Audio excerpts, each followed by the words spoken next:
আসসালামু আলাইকুম। 2টা মিনিট সময় নিব। 2026 সাল চলে আসছে and if you are a UX designer, I have a question for you.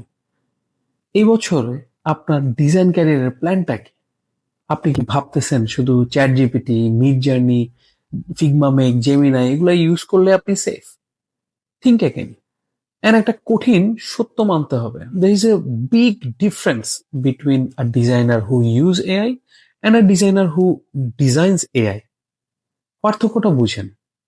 একজন ডিজাইনার হু ইউজ এআই তার সে তার কাজটাকে ফাস্ট করার জন্য টুলস ইউজ করে, but as an AI designer you need two design the system, you need two design the behaviour.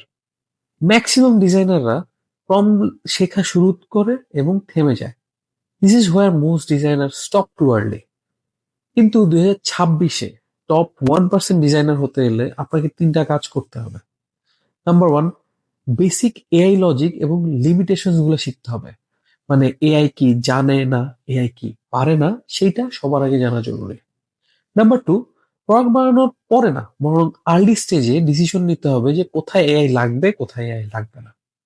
Number three, you need to review AI products with a UX lens. Industry এখন আর tools user খুঁজতেছে না, they are looking for decision makers.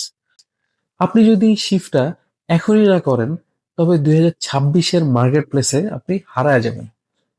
Don't wait, আমরা এআইইউএক্স স্কুলের নতুন ব্যাচে আপনাকে ঠিক এই রোড ম্যাপটাই দিচ্ছি। সিট খুবই লিমিটেড, অনলি 20। নিজেকে আপডেট করার এইটাই সেরা সময়। So click on the link below and start your journey to becoming a true AI designer. আল্লাহ হাফেজ।